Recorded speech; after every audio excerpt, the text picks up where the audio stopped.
Good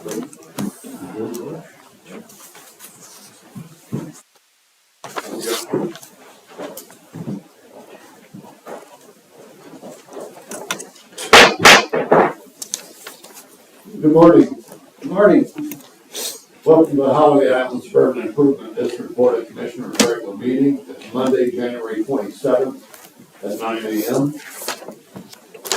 We'll all stand for the pledge of allegiance.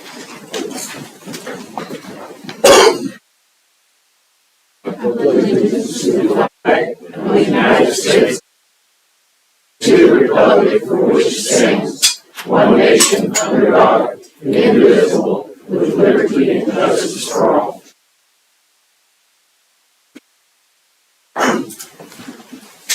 Will the Secretary call the roll, please?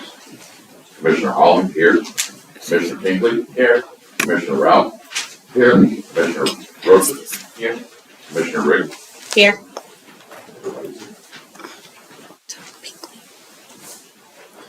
Full attendance, and I'll declare quorum. Do I have a motion to approve the agenda? I'll make a motion. I'd like to make a motion to amend the agenda. There is a,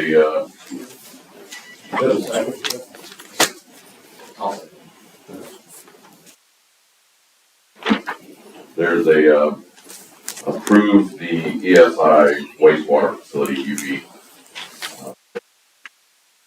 There, and I'd also like to add another reports, board discussion on report information.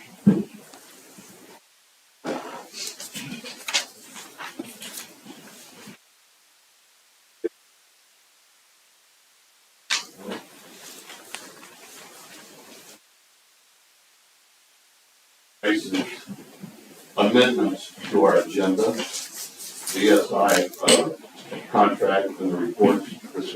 I'll second that. All in favor of making the amendments to the agenda? All in favor, say aye. Aye. Got a motion to approve the minutes for December 16th, regular meeting, December 26th, special meeting, January 13th, special meeting, and January 21st, special meeting. I'll make one. Second that. It's been moved and seconded to approve the minutes. All those in favor say aye. Aye. Aye.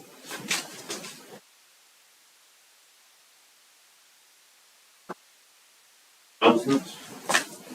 Rich, do you have some announcements? Go ahead, Peggy. Good.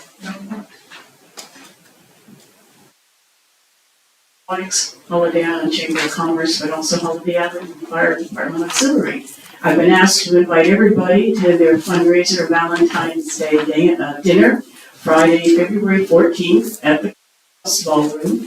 Doors open at 5, serving starts at 5:30. Beef bourguignon, mashed potatoes, glazed carrots, small salad, bread, and desserts. The tickets are $20, and the entertainment is Daniel Keaton, the American tenor, Branson's Male Vocalist of the Year for 2019. You can get tickets through the Chamber, Wellfulness, and CS Bank. Join everyone to join us on that day. Thank you.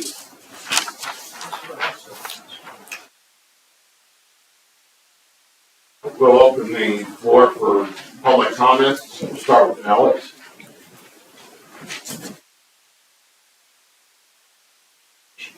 Alex Rossi, 158 Holiday Island Drive. I've given the board members all a sheet of paper that has 3 words on it. Y'all look at that. Yeah, it's on. And the reason why I'm giving you these words, and I'll explain it to everybody else here in a moment, is that I think that as you go forward working with the city council, there are going to be a lot of decisions you're going to have to make as individual groups and also together. There'll be compromises. And while you're doing that, there'll be a lot of things that you'll wonder, can we do this? Can we do that? Following the rules? And what about working with the other organization? Back and forth. So there's a lot of opportunity to maybe compromise in a way that you shouldn't, you're wondering about, you're not sure about. And so these words, I'll read now the definition, should be kept in mind as you move forward with all the negotiation and inner working that you're going to have to do. Malfeasance, these are all legal terms. Malfeasance, a performance of some act that is wrongful or that one has specifically contracted not to perform, usually set of an conduct. Misfeasance is performance of a lawful act in an unlawful or culpable manner. Nonfeasance is non-performance of some act that one is legally bound to perform. So all I'm saying is, with all of the activity you're going to legal organizations for the good of this community, I hope you'll keep words in mind so you don't complicate efforts and don't have to backtrack and maybe, wait a minute, we shouldn't have done that. Whether it's them or you, it doesn't matter. So I'm just saying, keep this in the back of your mind as you go forward. And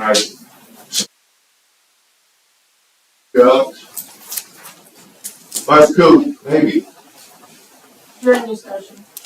Okay. Larry Lyon? Nothing.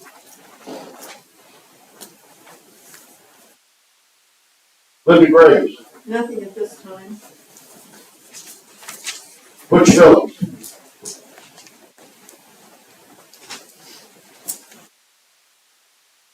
Morning, Commissioners. Basically, State your name and your address, please. I rise to visit with the board. My name is Butch Phillips. I live at 6 Cypress Point Lane. It's amazing that another member of this district talked about those 3 words I just was going to talk about. You approved readings of minutes this morning, didn't read them.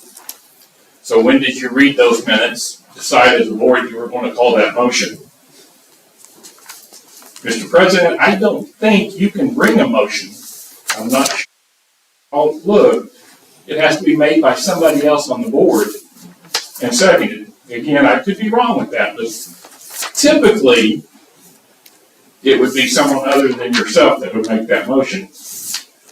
The second thing is, we amended the agenda for one of those meetings you just approved back last month.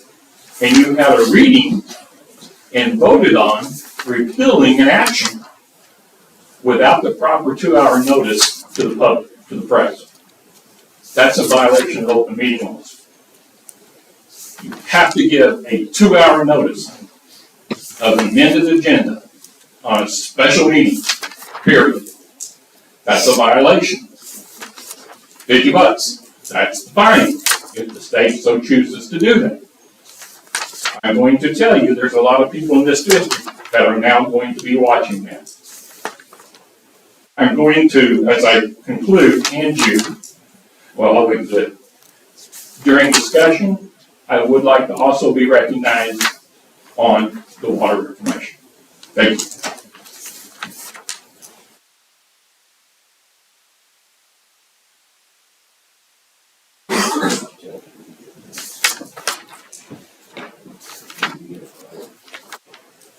What's just a comment on the minutes?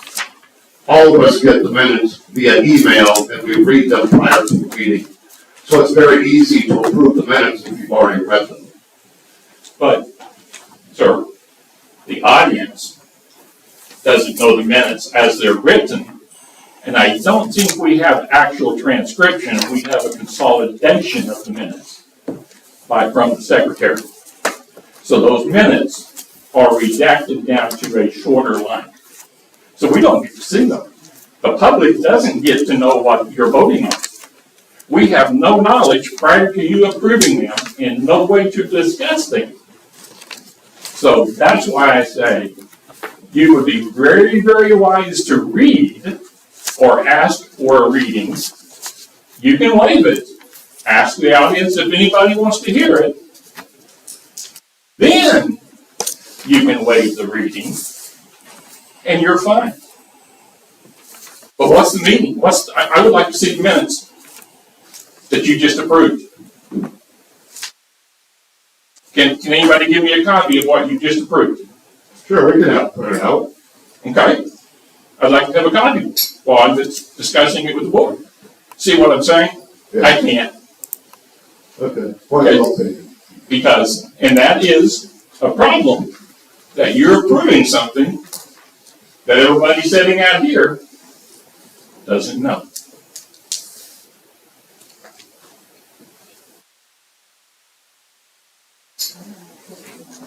So I just want to look online real quick. Like I've looked in there and seen that it's online and the archive says the meeting's closed, and that's where I historically went to look. So Here, what minutes are you approving? That doesn't say you're approving the historical archive Right. minutes. okay, I just want to make sure.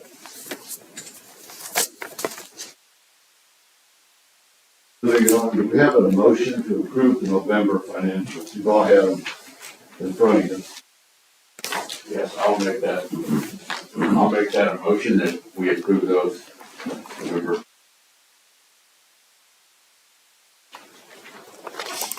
Second? I'll second that. Been moved and seconded. Was there some discussion concerning the November financials?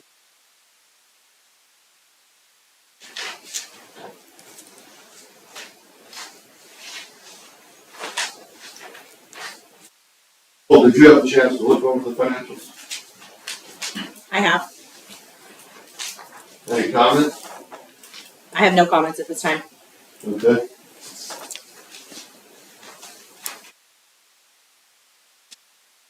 Bryce? Any comments on November financials? I don't. I guess the only question I would have, is District Manager. Now, these, for January 27th, the December financials weren't, with us. When did we get those December financials? We'll get them in February, because that's when everything gets closed out and we can finalize everything through December.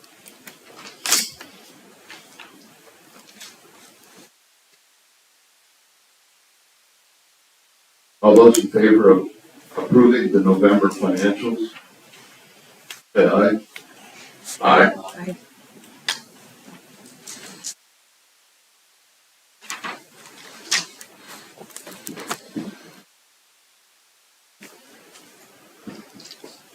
Now we have a consideration to approve Regulation 14, Amendment 9, the rates and charges for the second reading.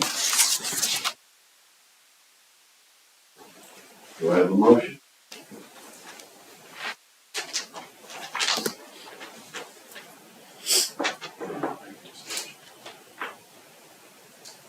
So I guess I'm going to do this right. I'll try it. So I make a motion to, for consideration and action to approve Regulation 14, Amendment 9, rates and charges, and this being the second reading. I second. Been moved and seconded. Any discussion concerning the consideration and approval of?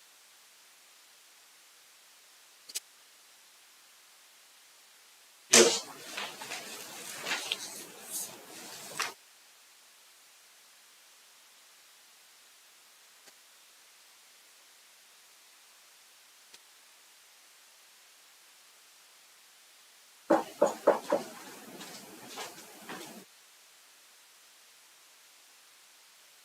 I will read Regulation 14, Amendment number 9.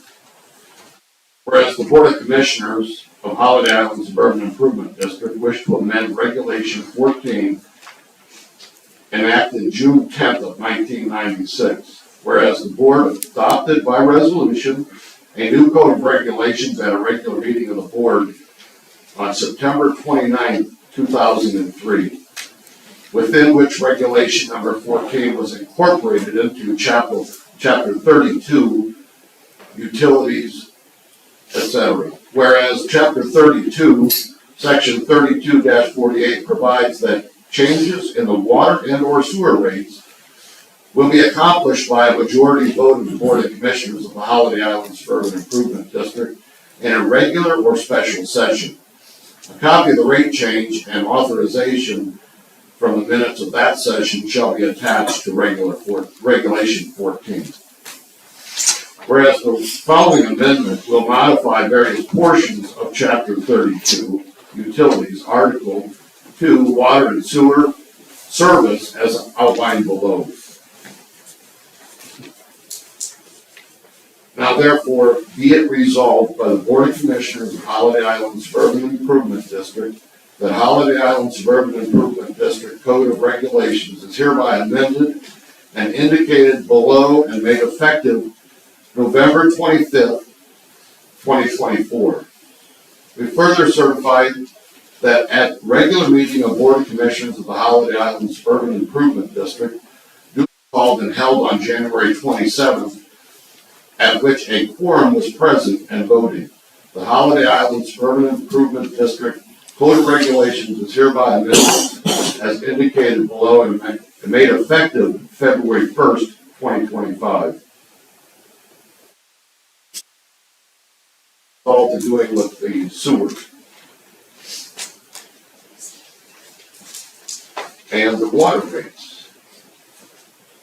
14, amendment number 9.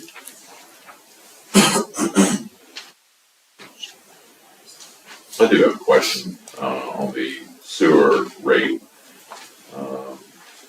The water rate study had that as a increased price, but it doesn't look like that price increases in this. It's only in there for the water services. That's correct.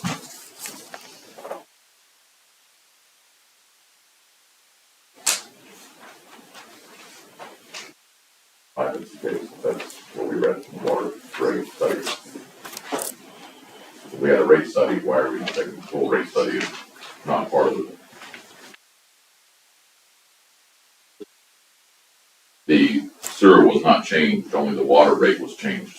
But the water rate study showed both of those changing, or suggested that both of those changed. There's only one change, is the reason why.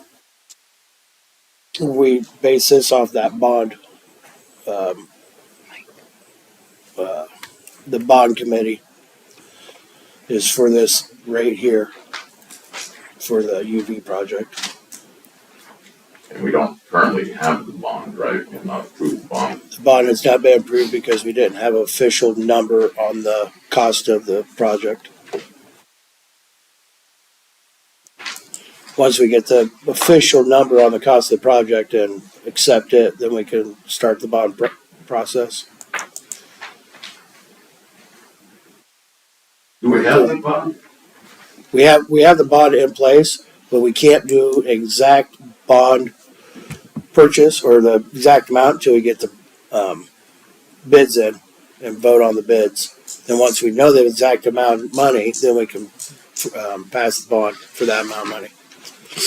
You don't want to pass a bond for $850,000 when the bids come at $1.5 million. So you got to wait. Once you get the bond in place, then you get the bids. You get your bids, you approve the bids, and then you vote on the bond for the amount set for the bids. And this ESI report that we amended to the agenda today to hear about that is the bid. That is the bids. And like I said, I guess I feel like there's some cart before the horse deal because we're approving a fee for a bond, which we have not approved the bond, nor have we approved the bid. I would agree. I'd like to make a motion to table, number 14, amendment number 9. I'll second that motion. Set. Any discussion about tabling the regulation 14 number 9? There were some public comments. There were some public comments that want to be made before we vote. Any public comments concerning regulation number 14? Again, my name is Bush Phillips, 6 Cypress Point Lane. The only comment I would have is how are you going to charge this on the water and sewer? I would ask commissioners, can any of you tell me what a CCR is? I didn't think so. CCR is a consumer confidence report that is issued annually by the state about your water system and about your sewer system. You're going to be taking information action to get a bond to make repairs on that system. I read to you from 1492, that's simply 225, that says, in the event Board of Commissioners of Suburban Improvement District shall have voted to accept any offer or gift, shall have voted to make any improvement or facility, shall have voted to construct any improvement or facility, it shall thereupon appoint an assessor to assess the benefits which will accrue to real property. With the board's permission, I would like to give this and pass it ultimately to the clerk.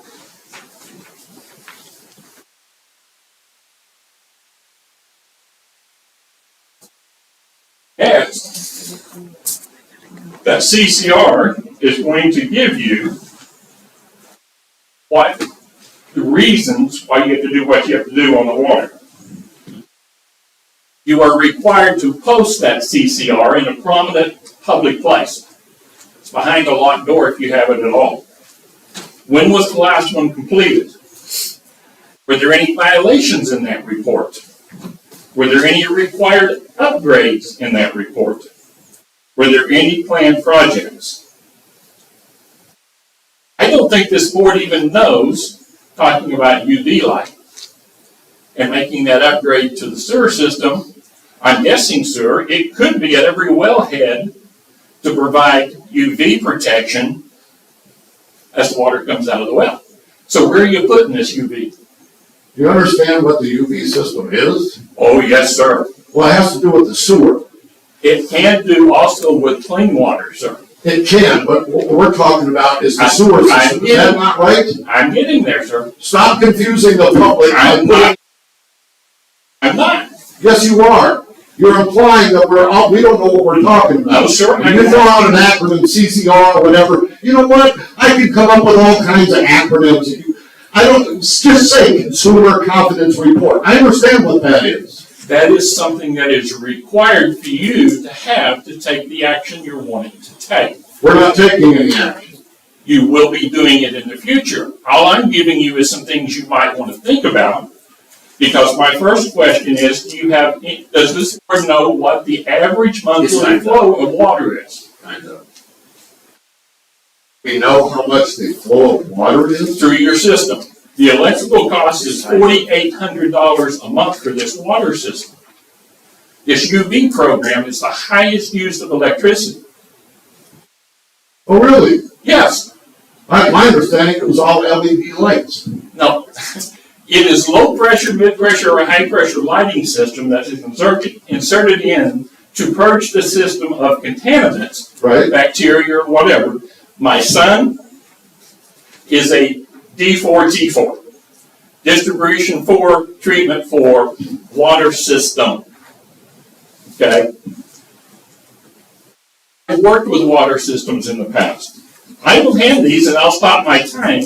I didn't realize that public discussion on a process was 3 minutes when the board replied. But here's my question. If you use roughly 7 million gallons of water goes through your sewer plant a month, it's going to take you anywhere between 125 and 250 kilowatt hours. I figured this at 175 mid-range. If Carroll County Electric charges you 0.121 cents per kilowatt hour on usage for electricity, it's $4,873. It is not cheap. It is very, very expensive. That's why not all of the sewer systems, water systems in the state have one of these. Cities much bigger than us don't have it because it's expensive. Very expensive. It's the most expensive type of treatment.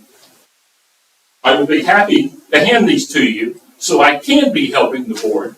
There's about 10 more questions. I'd be happy just to read them so that everybody knows what I'm saying, or hopefully it'll be published in the minutes. Do I have your permission to approach? Sure.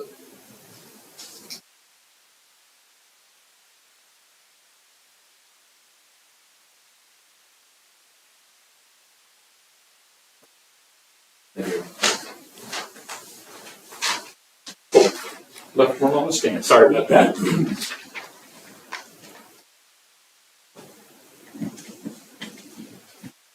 And lastly, 10 seconds, Mr. Pinkley, and I'm done.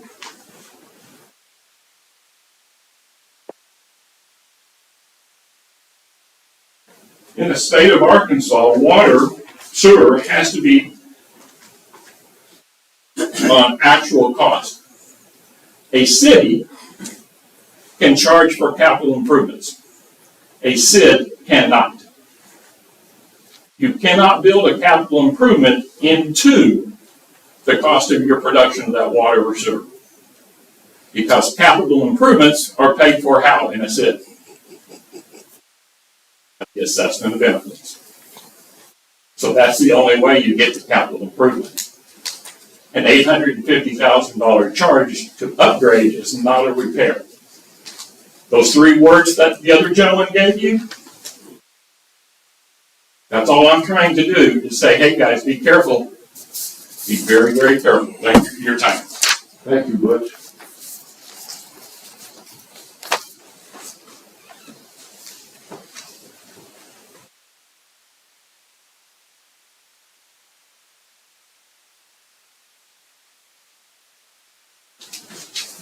Sir, Sure.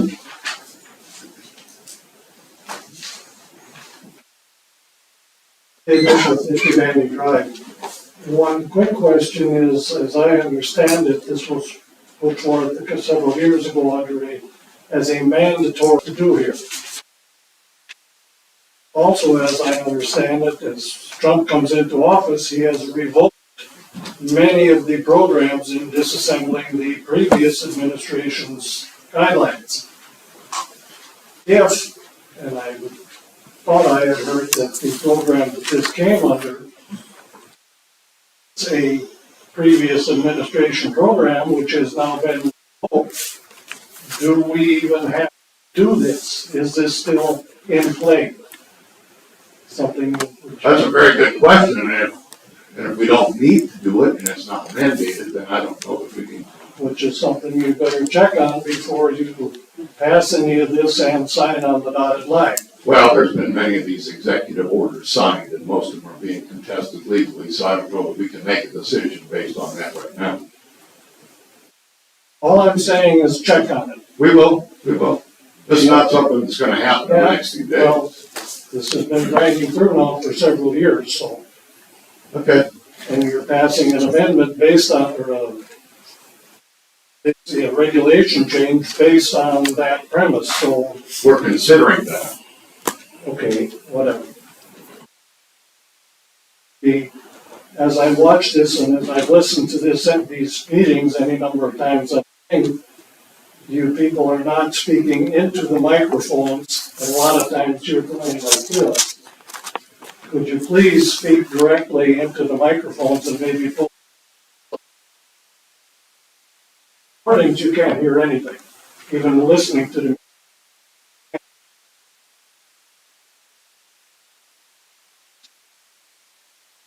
Thank you, Mr. Bishop. If I may, Mr. President, I pulled all of the mandates for Holiday Island.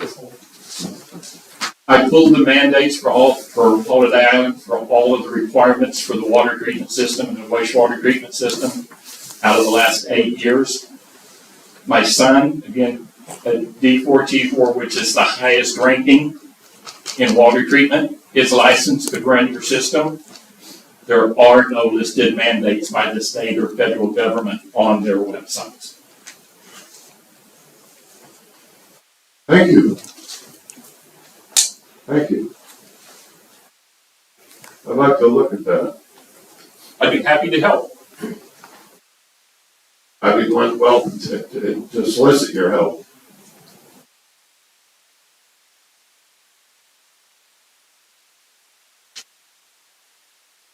We've had a motion to table and a second to table this Regulation 14 Regulation 14 Amendment number 9. All those in favor of tabling Regulation 14 number 9, say aye. Aye. Aye. Aye. Opposed? consideration to approve Regulation 14 Amendment 9 has been tabled.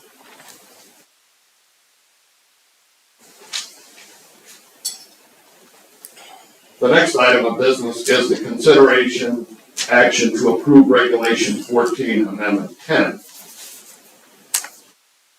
which is establishing the rates for services to be furnished by the sewer system of Holiday Island Suburban Improvement District in the second reading.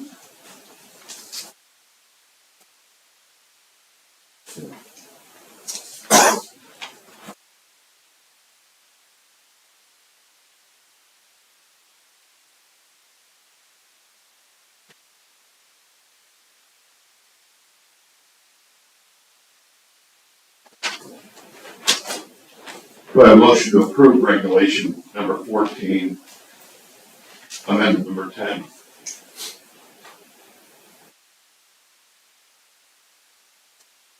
I'll make that a motion. Second?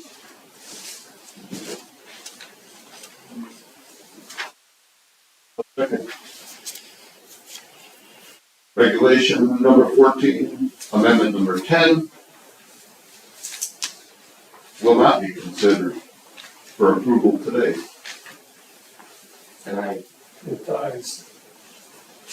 can I make just an observation on what it did read, Sure. in what's written here?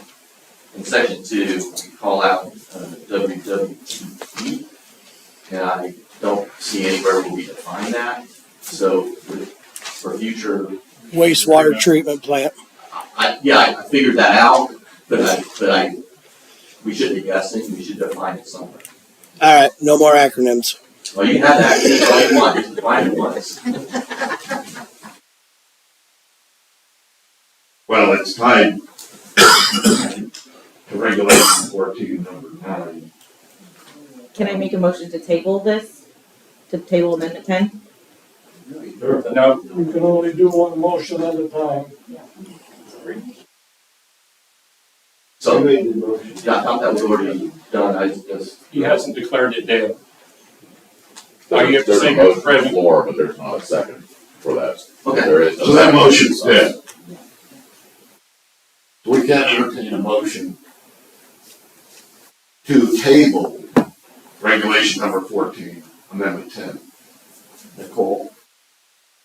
Make a motion to table regulation 14 amendment number 10? You've already killed it, you can't table it. It isn't there. It doesn't exist anymore, you'd have to do a new motion and a whole new agenda change. Be redone and re-brought up. Okay. And two, they'll have, 10 will have to have 2 readings on it now.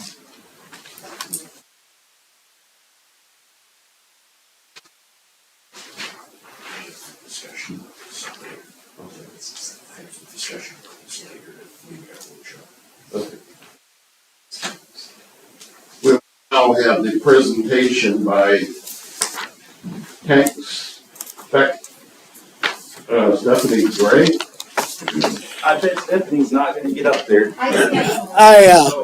And I got all the emails and phone calls from Stephanie, so that's why I put her on there, because it just, Well, I thought her husband was good. yeah, but all my emails and phone calls from Steph, so I don't, yeah. I don't send a lot of emails. Nathan Gray with Thanks Back. I'm not representing Thanks Back this morning, just a citizen. I've gone over a couple of times. You want to start by stating your name? Yes, Nathan Gray with 3 Augusta Lake. And this is my 3rd time to get up here in front of you guys. The first time you guys have invited me, and I appreciate the invitation.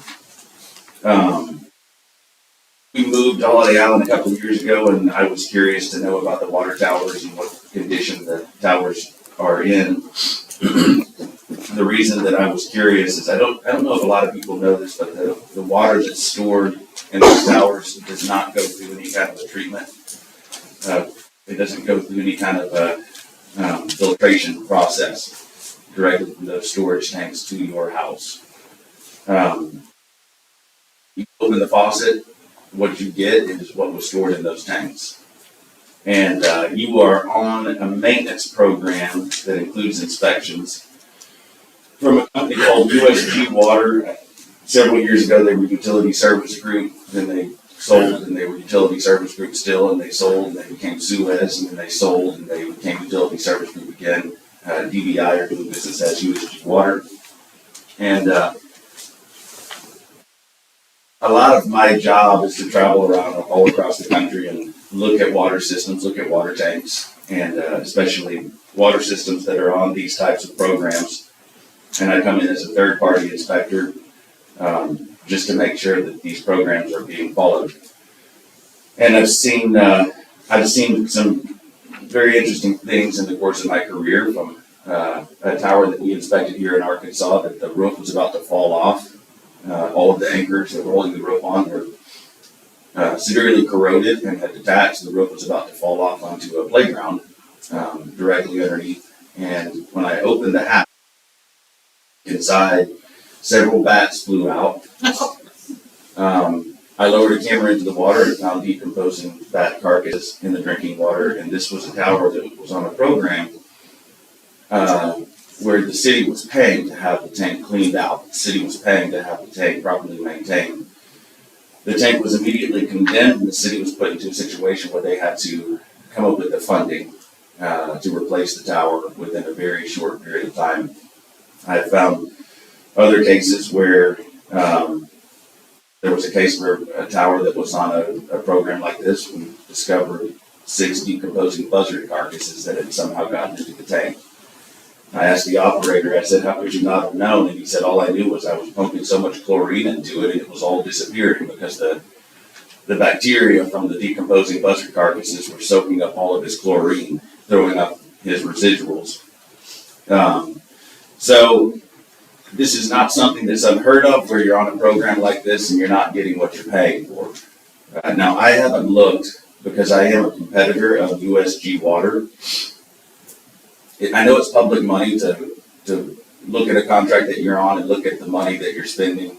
I've chosen not to do that because I am a competitor, and something about that just feels a little wrong to me. But if it's a typical USG Water maintenance program, you're basically paying for a comprehensive insurance program on your towers. That if any vents need to be replaced, if an overflow needs to be extended, any repairs that need to be performed, any coatings, anything that the towers need, cleaning, sanitation, all of that you're paying for annually. And you're also paying the same company that would have to perform those repairs. You're paying them to come out and inspect the towers and determine whether or not repairs need to be made. Well, they're going to get the same amount of money whether they make repairs or whether they don't. You're going to wind up paying them the same amount. So, do you guys have any questions about that so far? Anything that I've said, am I being clear? No, I've read through all of their contracts, which initially, I believe 4 of them were signed in 2016, 1 in 2017. Okay, and was that? They were the first 5 years of those, all of them, roughly between $40,000 and $50,000 per year. Okay. After 5 years, it went down substantially, down to roughly, because we have a 500,000, a 400,000, we have several different sizes of tanks. Right. The cost annually is different based on the size. That's right. But in reading through their contracts, you're absolutely right. They're to be doing inspections. They're supposed to do downs and disinfecting and replacing or repairing any coatings that are deficient. I appreciate what you're saying, because now I'm feeling like we're paying for this, and I believe in our 2025 budget, we're about $40,000 a year for this service. But you raised the point, and I agree with you.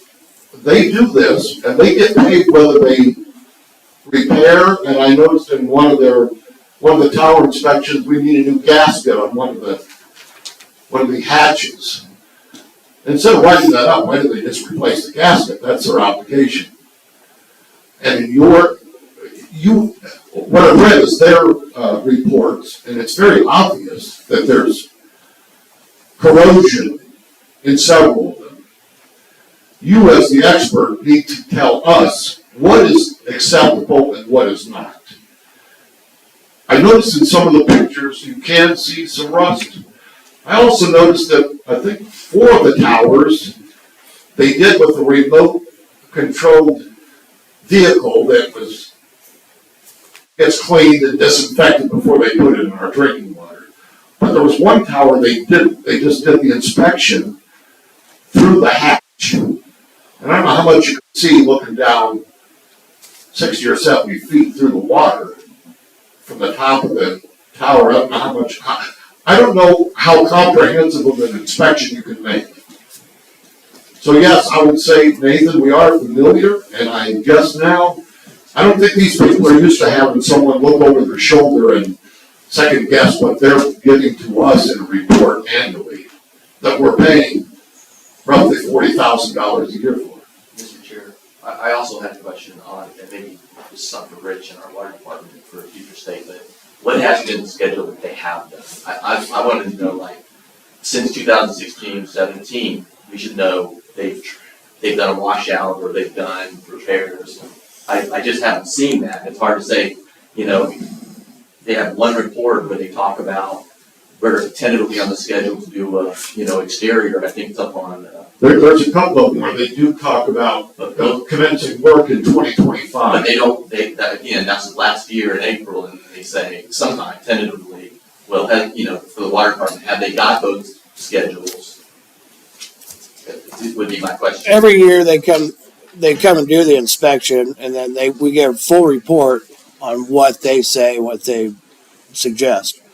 So we can actually go through, you can get copies of them full reports if you want, and that way you can see what's been done, what they've taken care of, and everything on that end. And to the chair's point, I think it's the hydro tower.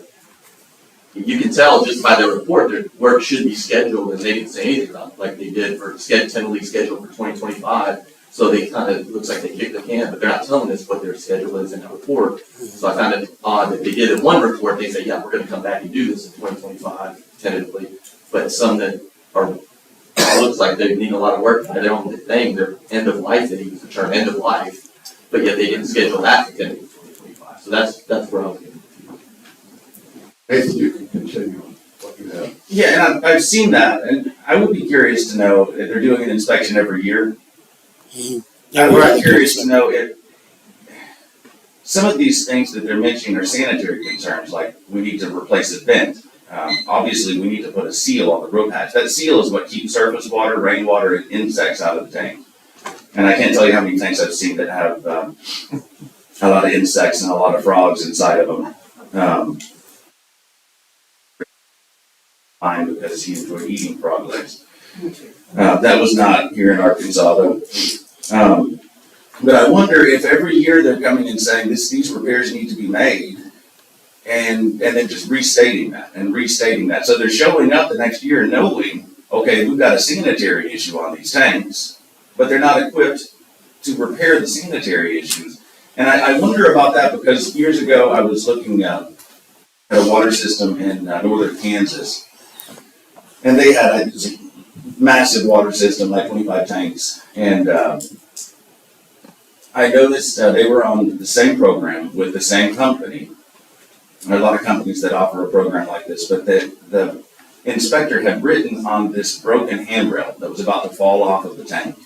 He had written with a Sharpie, 2013, repair at next site visit, scratched out. 2014, repair at next site visit. And this went on for years until I was called in to look, and I'm just thinking, well, if we knew that it needed to be repaired, why wasn't it repaired?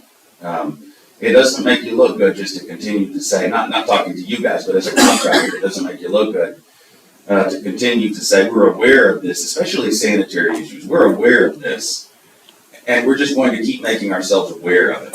We just assume that's going to fix itself somehow, and then we're surprised to show up the next year and, oh, there's still no roof hatch seal. One of these tanks too, you talked about the tank that they didn't lower an ROV down into, and that was the Summit tank, I believe. What's interesting about the Summit tank is there are two pictures of the interior of that tank. Both of the pictures show They're both photographs of the roof, and you can see the vent opening. In one of these tanks, you can see lap joints. On the picture on the right, you can see lap joints with a head plate around the vent. On the left picture, you see butt joints with no head plate around the vent, which leads me to believe these are pictures of two different tanks. Wouldn't be the first time I've seen that. One of those pictures is not your tank. I've got here, let me see which, I don't know, it was on two of them, where they took a picture of the overflow screen, and then they cropped the picture and took, it may be that same tank, they cropped the picture and showed the overflow screen again, and they called that picture the vent screen. Well, I kind of want to know what's the vent screen condition, and if we didn't get a picture of it, why not? Do we have a picture of it in the previous report? Yes, that same tank that we're talking, the Summit tank. There's the overflow screen and then a flat screen that you see that's allegedly over the vent. The corrosion issues that I'm seeing too, when you expose, I'm assuming there's no cathodic protection on these tanks. Is that accurate? Anything that you know of? No anodes, no nothing. There's anno ruts. So on a bridge, pretty much all bridges have cathodic protection, and that makes it so that the steel surfaces that are underwater, if the coatings begin to wear away, there's a series of anodes, either zinc or magnesium, and those anodes will, the same principle as what's on your boat motor, your boat outdrive. Those anodes will wear away before your metal substrate begins to corrode. And so that same principle can be used on water towers. It's a little bit redundant because, especially here in Arkansas, because ADH states in their rules that all steel surfaces shall be protected against corrosion by means of coating. And so if the coating's breaking down, we really can't rely on the anodes. But if there are no anodes, if there's no cathodic protection on these tanks, then you have exposed steel. And when you have exposed steel, chlorinated water, now you're going to start losing metal. And that is going to greatly impact the lifespan of these tanks. So I kind of wonder, why don't we call utility service group, get them to come down, maybe to a meeting like this, and explain to us. And I mean, we can look a little further. We can take a closer look at the towers and document any sanitary issues or structural issues, coding issues that we see. We could take a look at previous reports and see, are these things being just said over and over again year after year? And then I think we would let the representative from USG know that we've got some tough questions for you, so come prepared. Kind of throwing him under the bus when he gets here. But we have a conversation with him where he or she can answer some of these questions. Why are our tanks corroded when we've already paid? Because I think you said the initial 5 years you were paying $40,000 or more, and now it's a reduced rate. That's correct. And I assume, looking at their contracts, they covered enough in the first 5 years to literally coat the inside and the outside. That's the idea. So you've already paid for the coating. And see, what makes me nervous is if we make a change in contractors now, we're going to be back to paying for the whole coating of the inside and outside of all these tanks again, and we were already paid for this once. Right. No, and I made that suggestion too, that on my first visit here, that I would absolutely not recommend switching contractors. You've paid for this. I would just say hold your contractor accountable. Well, I think the first thing we need to do is compare the last 4 years' reports and see, when I see in this report light corrosion or something, how did they describe it 4 years ago? There's one of the tanks that I saw that I can clearly see the streaking, which would be consistent with ice damage. In these water tanks, you'll get ice that accumulates on the sidewalls. On the inside or outside? On the inside. And then you'll also get a heavy, it could be like a 3-foot thick ice cap. And so let's say that you're using your water down 20 feet and then filling it up 20 feet, which would be typical, somewhere in there 15 to 20 feet. So you've got a 3-foot ice cap. This thing weighs, a couple of tons. It extends all the way across the diameter of the tank, or the circumference of the tank. You lower your water down 20 feet, it begins to thaw, that ice cap drops down, and it'll just shred that epoxy coating. Epoxy coatings are what go on inside the tank. They're NSF 61 approved epoxy coatings. Epoxies are like concrete, and the older they get, the more brittle they get, so the more susceptible to ice damage they become.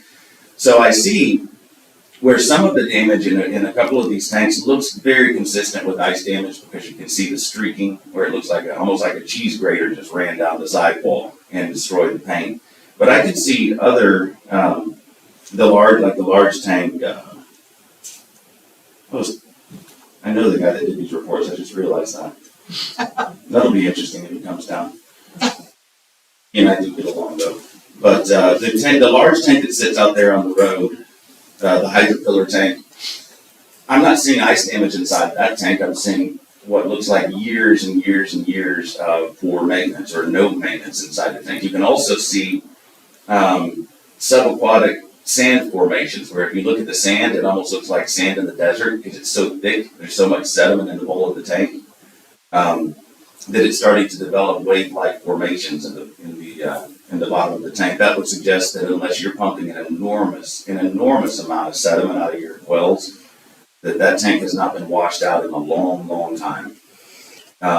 These coatings also failure of these coatings could have been prevented with some basic coating maintenance. Coating maintenance can extend the life of coatings in some cases for well over a decade. But at this, where we're at now, AWWA is the standard, it's the national standard on all things water towers, coatings, screens, overflows, construction. By AWWA standards, at least 2 of these tanks would be designated a complete failure and would have to be fully renovated. The interior coatings of the tank they would require a full renovation. So I've seen it where municipalities will start to feel like they're being ripped off by a contractor like this, and they'll just abandon the contract. And I've always thought, what a horrible plan.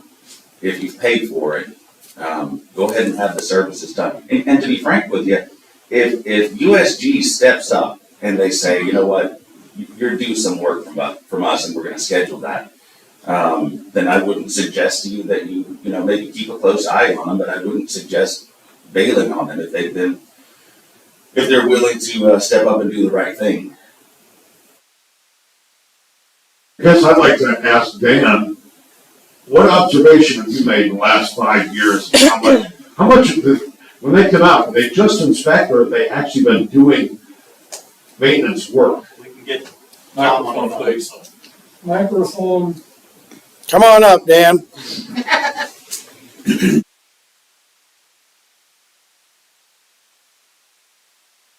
You guys are done with them, we can just get Tom on the phone. Is that okay? Sure. Okay.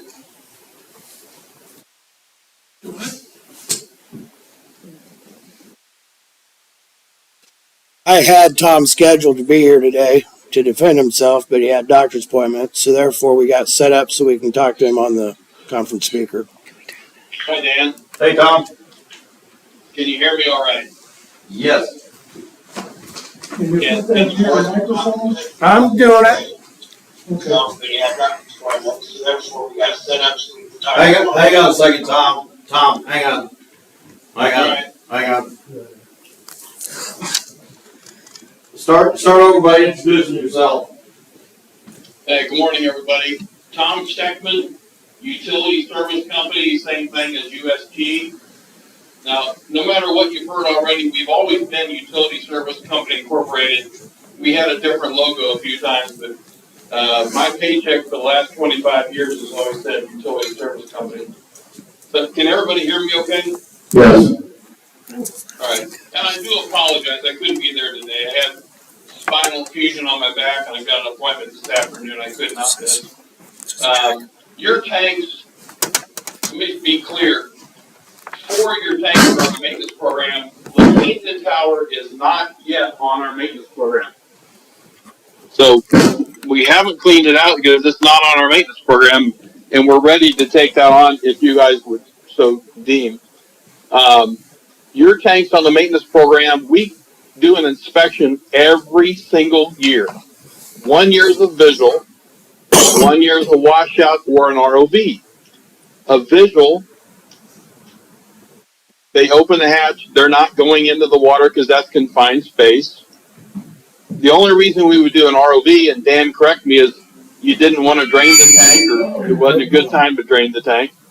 But under the maintenance program, we cover everything, all the maintenance inside and out on that water tower for that set annual fee. And I've already given Dan the schedule. Those 3 tanks where you're showing corrosion, and that is minor corrosion, are scheduled for 2025 at no additional cost to you all. Under this program, you only pay that lower maintenance fee. You will never pay the larger sums of money to have the tanks renovated while you're under our program. Which tank? We take care of all. I'm sorry? Hydro pillar. Is not on our program. Okay. And we have already done the inspection on the key to the big tower. And if you guys want to add it, we're ready to help you out with that. And the reason you see larger sums of money, we take the cost of the renovation, spread it over several years with no interest. Once that's paid, then it goes down to the annual maintenance fee. And we very pridefully take very, very good of our customers. We don't let health issues or environmental conditions, that would be terrible to our reputation. And I've only been doing this for about, scheduled to be work to begin. where do we begin? When we're waiting for winter to be over. Then our crew would call Dan and start scheduling the work.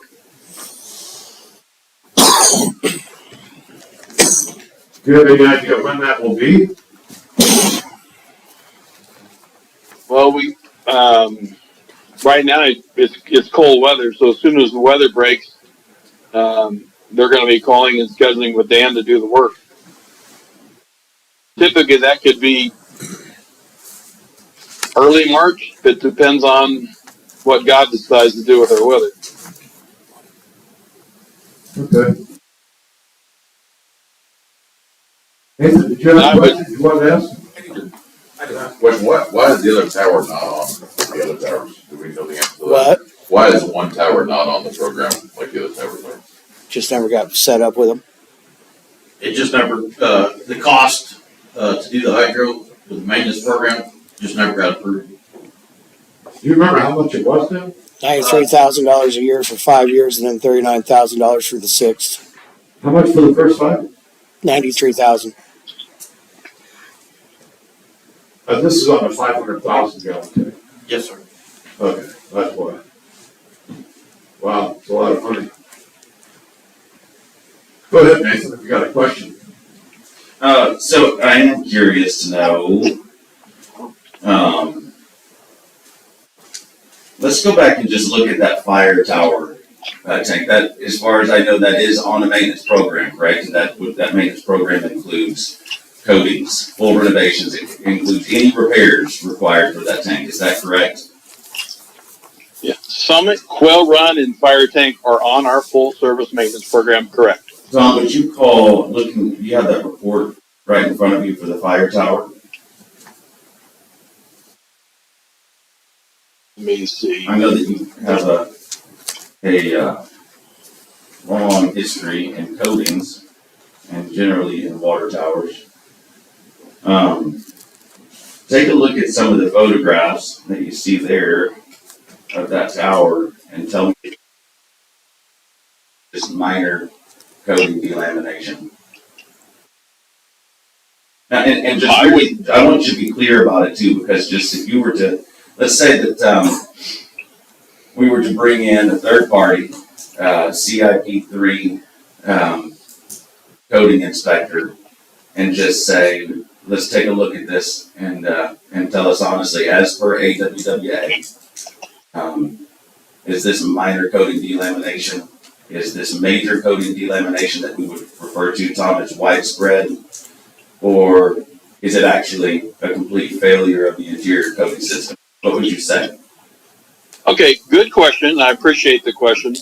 If you look at the photographs, the corrosion is up in the roof area and above the high water line, mostly. But the entire tank is not bad, but I would consider this more than minor, and that's why it's scheduled to be painted in 2025. I did not write this report. What? Right, yeah. Well, Tom, I tell you what, I think what we might want to do, if the board's okay with it, is we might want to go back and take a look at some of the previous reports, because right now you're telling me that, I think you said about 5 minutes ago that you might be calling to schedule something in March when it warms up. It sounds like you're sticking with that with 2025. I'm a little curious to know how long these issues have been going on. And so I think we may take a look at that and see if this is something that your company, not you specifically, but your company has been failing to address for a number of years. But it does make me happy, Tom. If you're saying that you're willing to step up and perform some work on these towers, I wouldn't mind taking a look just myself and see what kind of work are you going to perform. Are we talking about sandblasting these tanks all the way down to metal and then putting a 2-coat epoxy system over zinc? Or are we talking about just doing some coating maintenance? So I think I will be curious to take a look at that. I hope that the board will make me aware of it. Do you have any insight on that, what you might intend to do there? It's simply, my reports say it's going to be painted, and I respect the question. Also, you brought up cathodic protection, which is a diminishing use. Not hardly anybody uses cathodic protection because above the water line, the cathodic protection has no ability to protect the tank. The water acts like the electrolyte, the electrical conduit for the anodes or cathodes to protect the tank below the water line. So it's hardly anybody uses cathodic protection anymore. Yeah, I agree with you that cathodic protection is of very little use, and I think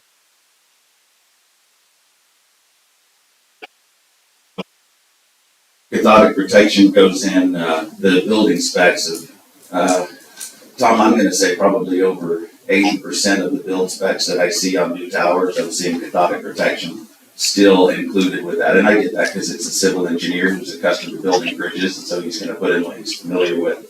But I would disagree with you on that. But it's kind of a moot point. I'm not suggesting we put cathodic protection on these tanks. It's great that we don't have them. They're a waste of time when it comes to water tanks because the steel does have to be protected against corrosion, not by means of cathodic protection, but by means of a coating system. But Tom, it sounds to me like you're going to step up and do the right thing. I appreciate you, buddy. I will probably want to take a look and see how many tanks you're looking at renovating this year, and what renovation process you were going to plan on using with that. I'm blindsided too, Tom. I didn't know you were going to be here. Yeah, and I'm addressing the board. I apologize I couldn't be there today. I would love to be there at an upcoming meeting. I may be in a wheelchair because my legs aren't working just now, but I can still get around. I still work full time and I've been doing this for a long, long time. We can go through all the reports. I'd love to show you that. I don't know if you all are familiar with ISO certification. We are ISO certified, the only company in the nation on water tanks that's ISO. That means we document what we do and we do what's required and per our contracts. And our reputation means everything to us. We have, around you all the Bransons on our maintenance program, Bentonville. There's 6,000 water systems nationwide on the same kind of program. And you all are very, very important to us. We appreciate your business and your confidence in us. And we'll take darn good care of your water towers. And I believe we have corrosion starts small and then keeps growing. So sure, you can look at previous reports and you can see a spot and then it grows and grows. And it's time to repaint. So that's what's on our schedule. And Dan has that schedule. I sent it to him. If y'all want to have holiday or the La Quinta tank, and we can talk about that too. We've already done the inspection. It is a lot of money. We spread that one over, I believe, 5 years with no interest.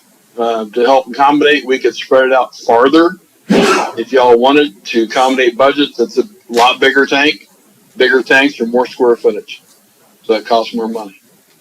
Tom, do we have the most recent proposal on that tank? I have it in my desk, and it was from September of 2024. So it's not, the proposal we have dated September 2024 is still good. Yes, sir. Okay. Well, I think we need to look. I know budgets are tight for every city or water system. Budgets are tight. If you all, that is a large chunk on a big tank, but if you wanted to spread it out farther, past 5 years, just let me know. We can accommodate that. Yeah, did you have some more you wanted to shed light on this? Okay. Can I close? Yeah, sure. I feel good about this. I feel like I've accomplished what I wanted to accomplish. It is interesting that when you bring things like this up, that suddenly people start to act, and that's what we were hoping for. And so, good on Tom for being willing to address it more today, and good on him for willing to step up to the plate. So, let's hopefully we take a look at what they propose. If you guys want to give me a shout after they propose something, we can double check and make sure that that's something that's been spec'd by a reputable CIP coding rep, and that it's something that's actually going to address the deficiencies with the towers. Thank you guys for having me. Thank you, Nathan. Dan, yeah, another idea? Turn the microphone on. I'm just trying to watch what I say. These tanks, you guys are the floor. Policy and procedure. Myself and Rich, we kind of take care of everything else. Now, if there was an issue with the tanks, as Nathan has stated, I would have made something aware of, and you guys. And just like Tom said, the tanks, yes, they are rusted above the water line, and they are going to be taken care of. I guess just all I want to say. Because I won't hold back. We are regulated by Arkansas Health Department and everything. We can't do anything without sending tests in and being scrutinized by everything we do. And I'm sorry, but the public wants to talk about our water system and how it's failing and everything. Sure, we got service leaks. We take tests every single day. We check the chlorine. The water is pre-treated before it goes in the water and flows out to the customers. And it's not like we're sending untreated water to you. We are regulated. We are tested. We know everything we are doing. He's the highest grades that he could be in the sewer and the water, and then you guys want to come in here in public or online or whatever and talk bad about us. We cannot do anything wrong. We are so watched under microscope that we have to do it this way. Sure, we have service leaks.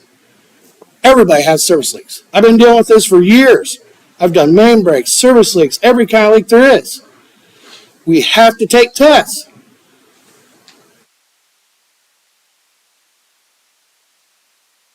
Open the floor, public comments. Commissioner Bush Phillips again. Mic on. Hit the button I missed. Bush Phillips, 6 Cypress Point Lane. I would like to address that last comment because 3 years ago, I had the then sitting district manager in my living room discussing many of these same issues. Many of them. Myself, Mr. Bishop, 3.5 hours. I have an email I'll gladly give to the board that he sent to me 3 months after that meeting saying, the board said everything you want's not a problem, we're not doing anything. Our only recourse to what you do is protested here or protested in court. That's it. We're not challenging anybody. We're not calling anybody or saying anybody's not doing their job. A SID is governed by statute, and what we can do as private citizens is 3 things. A recall petition for one or all of the board, signed by 25% of the residents here, to recall this board. 2, come to the board and address it. I have a question. 3, go to the courts. I'm not threatening any of that. I'm just saying that we have brought up any of these in that exact thing that you just said. I have a question for you. Okay? Was that district manager Rich Figgins that sat in your living room? No, it was not. Have you called me and said, hey, can we have a discussion about what you're talking about? So all I'm saying is I had a former district manager that we did have these conversations with. But Now, none of us were privy to that, so it's not relevant. well, all I'm saying is, before you say people are accusing you of stuff, understand the frustration. I technically can't have a conversation with you in my house right now. You know why? Because we have an open lawsuit. We're on opposing sides. I can't. My attorney would kill me because that voids attorney-client privilege. So, can I sit here and tell you what was talked about in that meeting? No, I can't. Why not? Because of that lawsuit. We're spending our money for that lawsuit, and then we're spending our money again for you to fight us in the lawsuit. I'm paying twice for that lawsuit. I either get to voice my problems here and be heard, but said yes every time. It's okay to say no, but you got to hear me. And there's a whole lot of people right now on Holiday Island that are not feeling heard. Because, number one, you have old business and new business on your agenda. We've never had any old business discussed on an agenda. What happened to this? We passed this. What happened? We don't know. It's just gone. What happened? Getting that wellhead. See? Thank you very much.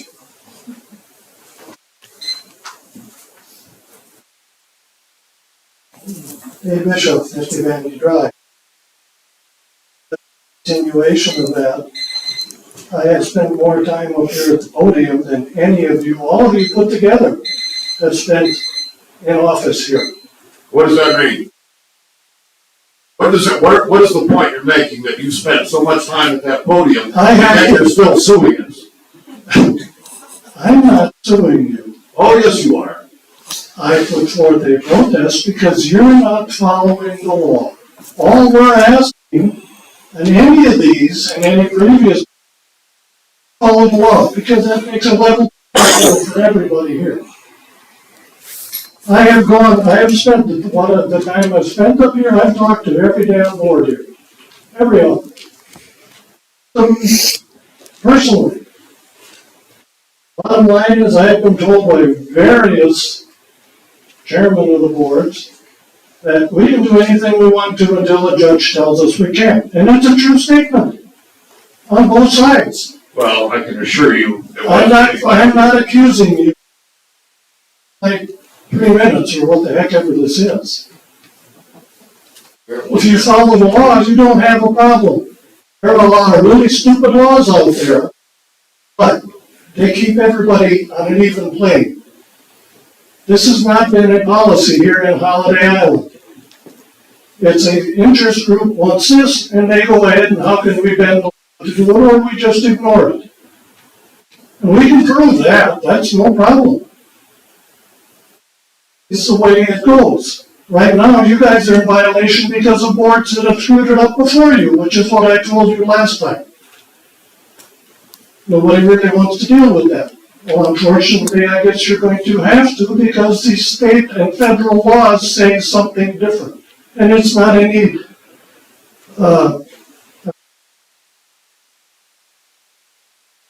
mess. So did you. Who? I'm sorry. Fig ends. Hey, I'm sorry. I don't know why I. I've been called worse. Okay, me too. I mean, the people here who don't understand the situation. What's your new name? At any rate, to take a step back, you need to see what has gone on before. Everybody said, we don't care what happened in the past. Wrong. You need to know what happened in the past in order to make the right decisions going forward. You don't. Stuff that's happened in the past here. Wait a minute, it's my turn to blank. The other thing is, in regards to this gentleman and his presentation, which is very interesting, thank you. And you, Dan, I've talked to Dan many times over the years, so whatever, he does the best he can, and everyone here, I would suggest, and maybe coming into an agreement with this man, I'm sorry I don't remember your name either, to look at these water towers and everything else. It is a huge expense. It was, I sat through the original contract discussions on it. Make detailed notes, take some pictures, both the water department, this man, and the company we're with. Make a file. If these things start failing or it gets to be a mess, have documentation going along, not just a report issued by somebody. You got 2 or 3 separate sources. We got filing cabinets. Make it. If it craps out, we got millions and millions of dollars in replacing this stuff. Have it documented on several different sites, and you have something to argue with, not just, well, I saw it 10 years ago and it had a rust spot. You aren't going to believe me, you aren't going to believe the guy that said it. You got a picture of it, you got it. You got it in a file, you got documentation. Thank you. Where are we even at?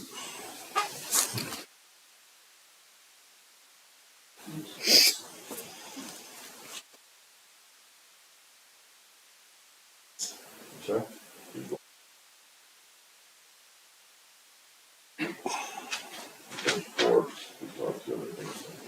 Yeah, I want to go back to the ESI approved.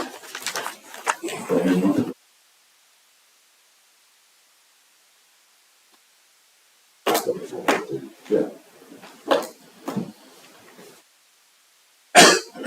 We did amend the agenda for the ESI wastewater facility UV disinfection improvement.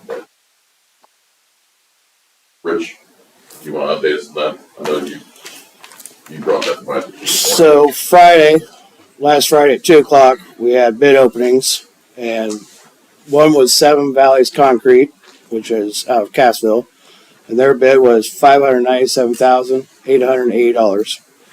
And then we had Ellie Davis Construction, I believe they were out of Berryville, and their bid was $738,850. So therefore, with the bids and the tab sheet, they were all under the same specs and everything was checked out exactly the same. So I'm suggesting that we go with Seven Valley Concrete for the bid of $597,880. It blows me away that there's $140,000 difference in their bidding on the same specs. Yep. But, It's like Seven Valleys left something off their bid. and that's exactly right. And that's the first thing I said Friday is like, did they forget something? But on the very back sheet, you'll see everything is apples to apples, matches up. It's just came out to be the final difference. Always wanted it, and Davis didn't want it. Yeah. Okay. No, that's down the street, because I met with him, he said, he's got a plant, so he's gonna bid it high. And this everything? Electrician, everything. The UV light system. And then we met with them 2 weeks ago at the plant at Seven Valley and talked to them, and they have a good idea of where they've done them. So they've been doing them. And they looked it all through and seen it would all fit. And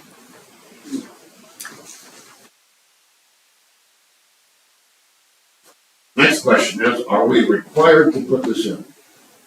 are we required to what? Are we required to install this UV disinfectant? Yeah, I'm surprised you haven't yet. I mean, where I come from, we put in 12 years ago. And what it is, it's just a way to sterilize the water coming out of the plant before it goes into the river. And it's better, it's the EPA's way of saying it's better than chlorine injection. So, Okay. Any commissioner comments on the bids that we got?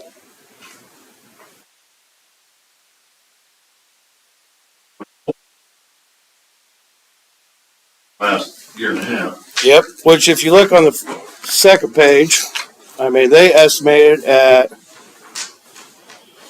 $838,704. But then with this bid and construction budget plus contingencies, it's $715,000. So it come under $110,000 less than what we were expecting. Very well. And so this is a requirement for the state of Arkansas, correct? Yes. Hey, and actually Jeff is also working on the paperwork to make sure that we are not in trouble come April 1st when it's due. So Jeff is working on that because April 1st was our deadline to get this done. And it's not I ready. was under the understanding that we had an extension on that. April 1st was pretty much our extension. So now Jeff is working on extending the extension even more. But he's saying that since we have started the bid process, open the bids, we are going to start breaking ground, that it's easier for him to extend it out even further without any problem. We have a completion date on that. No, we do not have. Do we have a start date then? Not until we get some of this paperwork started. Once we approve the bid, then we can start. I mean, we approved that we're going to go with Seven Valley. We start the paperwork on all this, then the bond goes through, and then we'll get them start date and then completion date. Okay. Then a final contract will be drawn up, because if it's not done by this certain amount of day, we'll charge them so much per day that's not complete and all that stuff.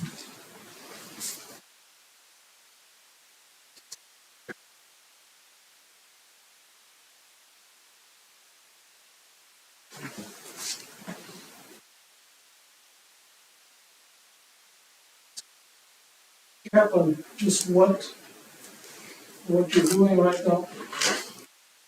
What we're looking at is the bids we've been given. On the UV thing? Yes.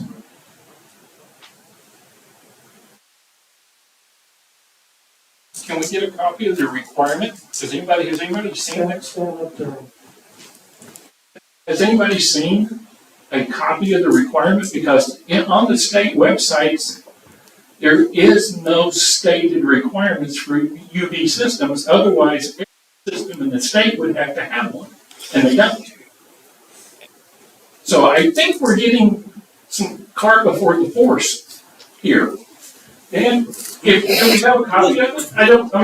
I'm asking. This UV project was scheduled 4 years ago with our new permit that we have in place now. We knew we were gonna have to have a UV system back then. And that's why we started this proposal of the UV system a year ago, or 2 years ago. So wait, this requirement was put in 4 years ago, Yes. and we are late. It wasn't put in, but it was, on the understanding that when we renew our permit, we're gonna have to do the UV system. So we're already aware of it. That's why I contacted, ESI. I think I have to go back and look. I think it was 3 years ago, contacted them to get this started. And here we are, 3 years later, trying to get this going. April 1st is the deadline. However, with all the circumstances we had going on and delays and Jeff has, talked to the health department, or ADQ, about extending that. We're working on it, and they're understanding and know that, we'll get it done, so.